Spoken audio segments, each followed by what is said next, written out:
हमने बड़ी बार सुना है कि नेशनल कॉन्फ्रेंस के लोग खासकर श्रीनगर में एक बात बोलते हैं, जम्मू आते ही दूसरा ट्यून चला जाता है और दिल्ली पहुंचकर वो और कुछ बोलते हैं। ऐसा ही अभी हमने देखा कि इस यूनियन टेरिटरी के चीफ मिनिस्टर उमर अब्दुल्ला साहब के जो नेशनल कॉन्फ्रेंस के भी एक नेता है महाराजा हरि सिंह जी को याद है। बड़ी हंसी आती है कि उनको लगता है कि वो महाराजा हरि सिंह जी के नाम पर जम्मू के लोगों को या जम्मू कश्मीर के लोगों को इमोशनली ब्लैकमेल करने की कोशिश करेंगे।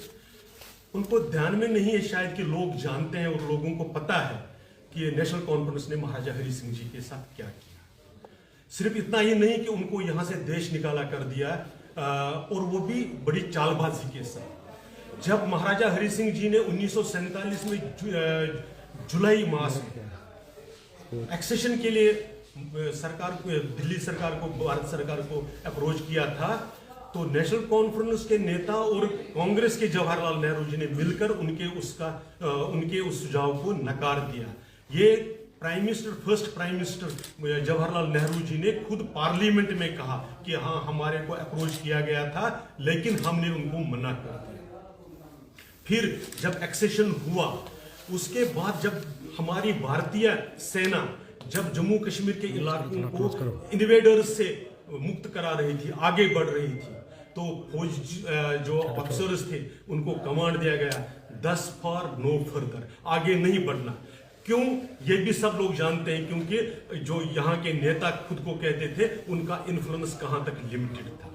आज आप कह रहे हैं कि महाराजा हरि सिंह जी की स्टेट को डिस्टर्ब किया गया, किसने किया? हम यही पूछना चाहते हैं। महाराजा हरि सिंह जी ने जिस स्टेट का एक्सेशन भारत के साथ किया, शेष भारत के साथ किया, उस स्टेट को किसने बिगाड़ा?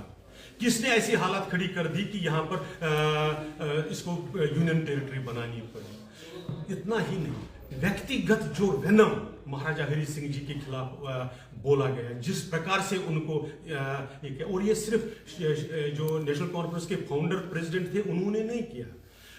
आज के जो वर्तमान जो हमारे मुख्यमंत्री साहब हैं, उन्होंने अभी कुछ वर्ष पहले एक ट्वीट किया, आप सबको याद होगा उस ट्वीट का कि वो कितना अपमानजनक था कि उन्होंने शेख मोहम्मद अब्दुल्ला की उस चित्र को ट्वीट करके हुए अपने दादाजी को याद किया।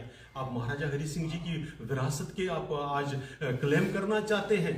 आप अगर आप सचमुच में कुछ भी अगर आपको रेस्पेक्ट है तो ये बता दीजिए, आपने डोगरा डायनास्टी का फ्लैग क्यों नहीं ऑन किया?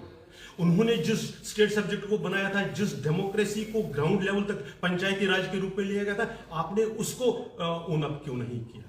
हम आपको सुझाव दे रहे हैं कि इसको छोड़ दीजिए। अगर वास्तव में आपको महाराजा की जो बड़प्पन है, उनकी ग्रेटनेस ध्यान में आई है, सबसे पहले पिछले पापों के लिए माफी मांगिए।